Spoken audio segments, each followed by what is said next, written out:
Saudara-saudari dan adik-adik yang terkasih dalam Tuhan, salam jumpa kembali. Semoga Romo mendapatimu dalam keadaan sehat dan juga tetap bahagia oleh karena berkat Tuhan. Hari ini kita bertemu dalam kesempatan kedua untuk program dampingan secara online bagi para peserta calon penerima sakramen Krisma. Pada pertemuan kedua ini, kita akan mendalami tema besar siap diutus melalui subtema kecil, yaitu sakramen Krisma sebagai sarana keselamatan.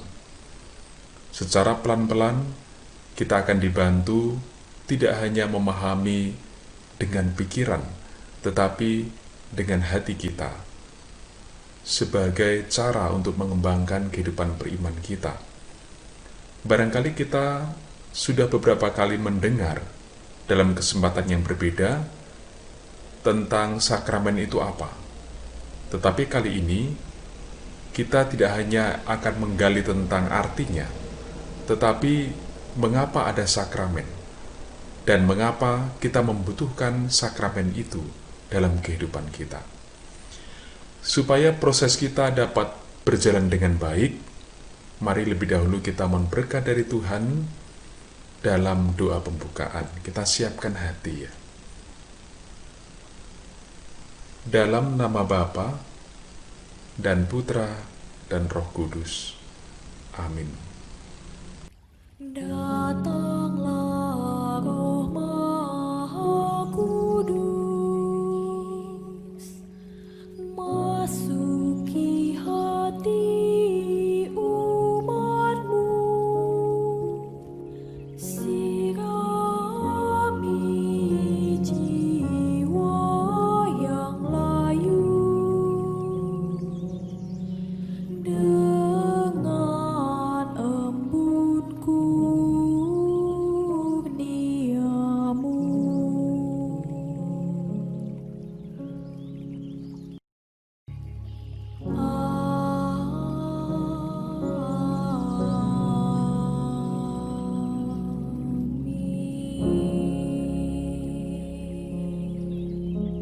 Saudara-saudari dan adik-adikku yang terkasih dalam Tuhan, tadi Romo sudah singgung, dalam pertemuan kedua ini kita akan mendalami subtema sakramen sebagai sarana keselamatan. Pada bagian awal, Romo akan mengatakan begini: hanya dalam gereja Katolik, arti dan makna serta tujuan sakramen itu bisa dipahami dengan baik oleh orang beriman. Hanya dalam gereja Katolik kita menemukan arti yang sesungguhnya, makna yang sesungguhnya, tujuan yang sesungguhnya dari anugerah sakramen. Dengan pemahaman dasar ini, kita diingatkan dan diajak jangan menganggap biasa-biasa saja karena kita hidup sebagai orang beriman Katolik, sebagai orang Kristiani. Sebab kita itu dipelihara oleh suatu anugerah, yaitu kemurahan Allah dalam rupa sakramen-sakramen. Bagaimanapun kita berbeda dari yang lain. Ya, ini harus dipahami dengan baik, maka harus bangga menjadi orang beriman Katolik ya. Baik. Untuk membantu kita dalam proses pemahaman tentang sakramen ini, kita diajak memperhatikan gambar bantu, yaitu koda yang juga tampak di layar monitor kalian masing-masing, dan mari kita pelan-pelan memahami gambar ini. Sana sebenarnya terdiri dari 3 kelompok gambar. Yang pertama itu ada di belakang Romo persis, maaf ini agak tertutup, panah dengan tulisan baptis. Kemudian yang kedua adalah rumah dengan tanda salib, ada orang-orang di bawahnya, itu ada tulisan Ekaristi. Kemudian di samping sana yang ketiga juga tanda panah dengan tulisan Krisma. Bagaimana dipahami ketiga gambar ini? Pada gambar pertama, yaitu tanda panah dengan tulisan baptis ini, mau mengatakan bahwa kita memulai kehidupan sebagai orang beriman Kristiani yang utuh, yang penuh, itu melalui sakramen baptis. Kita mengawalinya dengan masuk pintu gerbang sakramen baptis. Lalu yang kedua, betul bahwa itu adalah dimaksudkan sebagai gambar gereja, maka ada tanda salib, lalu orang-orang berkumpul di sana. Gereja itu sebagai simbol persekutuan, persatuan orang-orang yang percaya.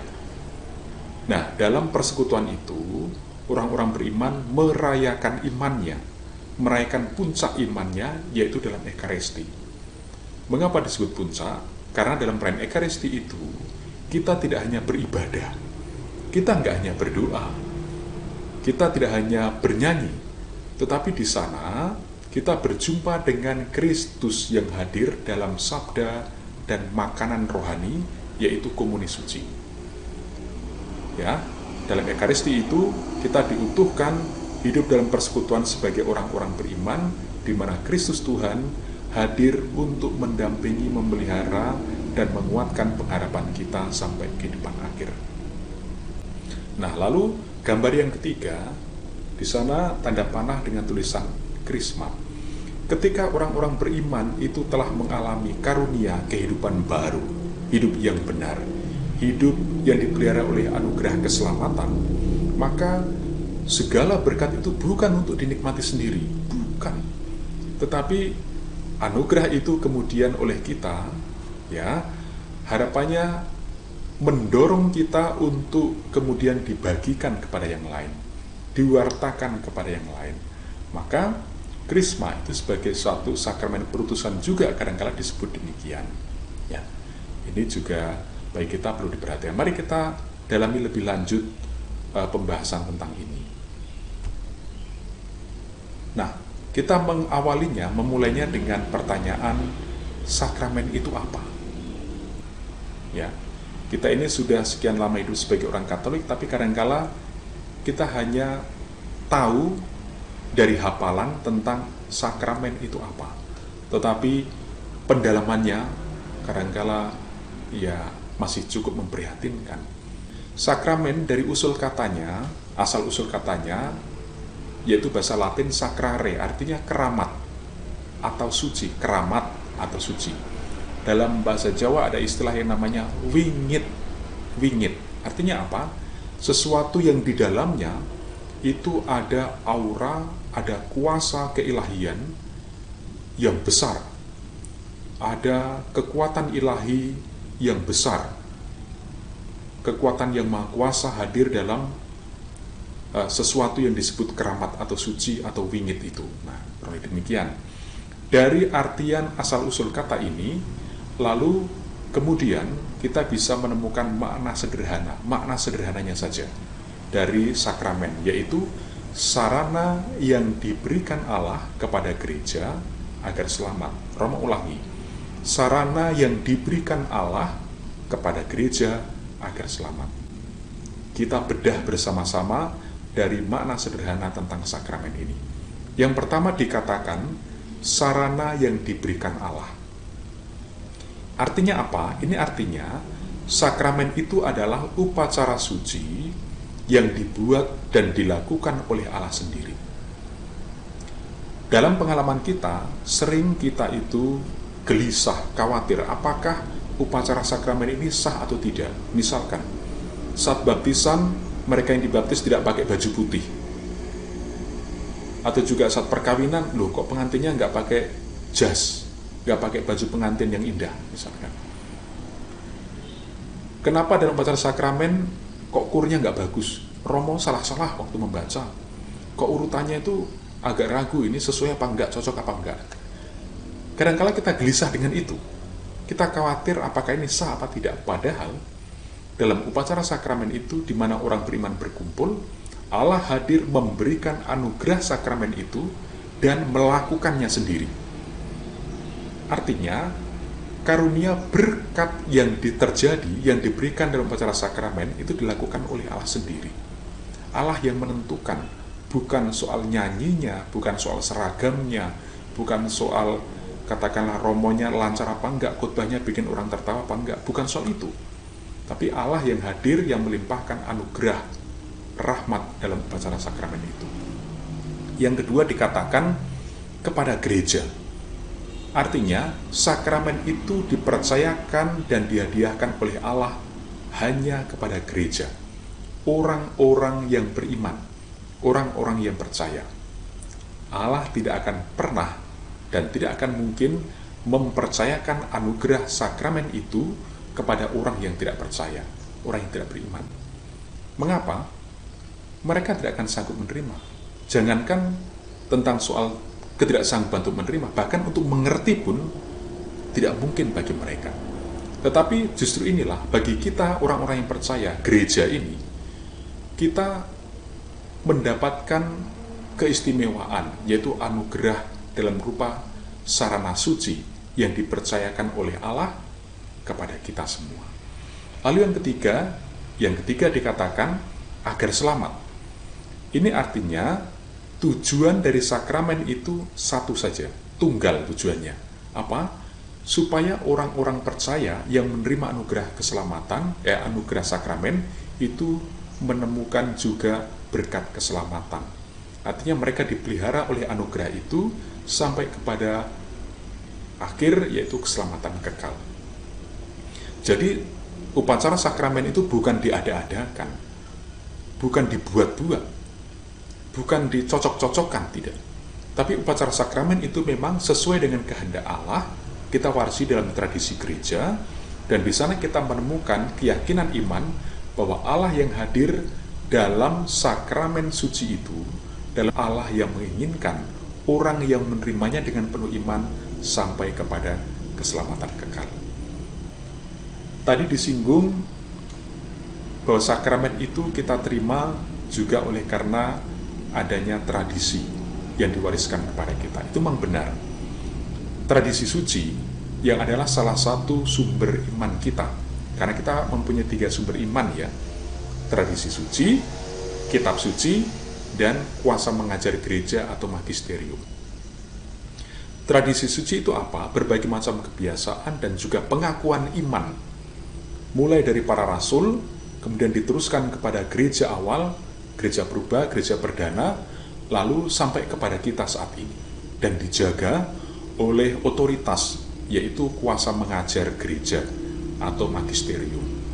Ya, di sana ada paus, ada uskup, ada orang-orang yang dipercaya memang untuk menentukan tentang ajaran benar dalam gereja itu seperti apa sesuai dengan tradisi para rasul. Nah, dalam warisan tradisi suci itu, kita mengenal dalam gereja Katolik ada 7 sakramen, jangan ditambah-tambah atau dikurangi. 7 sakramen. Artinya, Allah itu menghadiahkan, mempercayakan, memberikan 7 sarana keselamatan kepada kita, kepada gereja. Yaitu baptis, pengampunan dosa, ekaristi, krisma atau penguatan, perkawinan, imamat, ya, dan juga pengurapan terakhir. Dari ketujuh upacara suci sakramen ini sebenarnya bisa dikelompokkan dalam 3 bagian. Yang pertama adalah sakramen disebut sakramen inisiasi, yang terdiri dari baptis, ekaristi, dan krisma. Lalu yang kedua, sakramen pendamaian, yaitu pengampunan dosa dan pengurapan terakhir. Dan kelompok yang ketiga adalah sakramen pelayanan, yaitu perkawinan dan imamat. Tentang sakramen inisiasi nanti akan kita dalami tersendiri, lebih khusus secara singkat tetapi padat ya. Sementara sekilas tentang 2 kelompok sakramen yang lain, sakramen pendamaian itu dimasukkan apa? Ini adalah suatu sarana yang akan meyakinkan kita, meneguhkan kita bahwa Allah itu menyertai kehidupan kita di sepanjang waktu. Khususnya kita sekalian sadar sebagai orang-orang berdosa, orang-orang lemah, setiap hari barangkali kita berbuat dosa. Kita merusak hubungan kita dengan Allah dalam bentuk apa? Menyakiti yang lain. Mungkin kita curang dengan yang lain, ataupun bentuk perbuatan kebiasaan-kebiasaan buruk yang lainnya. Nah, dalam sakramen pendamaian ini kita itu ingin didamaikan kembali, ingin kembalikan kepada pelukan kasih Allah, kepada rahmat keselamatan di dalam Allah. Nah, maka dalam kelemahan dan kekurangan pun ternyata di sana Allah hadir tetap menyertai kita. Kita tidak pernah dibiarkan sendirian. Sementara dalam sakramen pelayanan mau mengatakan Allah itu menyediakan karunia kebahagiaan, anugerah kebahagiaan, bukan hanya berhubungan tentang masa depan, kehidupan kekal, tetapi juga saat ini. Maka orang dimungkinkan, umat beriman dimungkinkan memilih sebuah jalan hidup yang diyakininya bisa membawa kebahagiaan. Perkawinan, orang dilengkapi dengan pasangan, anggota keluarga, dengan kebutuhan harian mereka, dan macam-macamnya. Ini mau mengatakan betapa Allah peduli dengan kerinduan besar kita, dengan kemauan kita dan keinginan kita. Ya. Lalu imamat, orang juga begitu, diberi kesempatan untuk menemukan kebahagiaan dalam rupa atau dalam bentuk cara hidup, melayani atau membagikan kabar gembira keselamatan kepada yang lain. Tapi kita diingatkan, setelah kita menerima kepenuhan anugerah sakramen yang membahagiakan itu, ya, maka hendaknya kita tidak menikmatinya sendiri. Setelah kita bahagia itu jangan senang-senangnya sendiri, tapi kita diingatkan agar kita kemudian pergi membagikan, menceritakan, jika perlu, yang membawa kepada orang lain anugerah-anugerah itu, anugerah hidup benar, anugerah sebagai orang yang telah terselamatkan, anugerah pemeliharaan dalam rahmat Allah di sepanjang waktu, pengharapan iman kita, walaupun kita sendiri juga kadang-kala mengalami situasi yang nyesek gitu ya, situasi yang berat dalam kehidupan kita. Baik, mari kita melangkah pada pendalaman tentang sakramen inisiasi. Mengapa ada sakramen disebut sakramen inisiasi? Itu ada pertanyaan.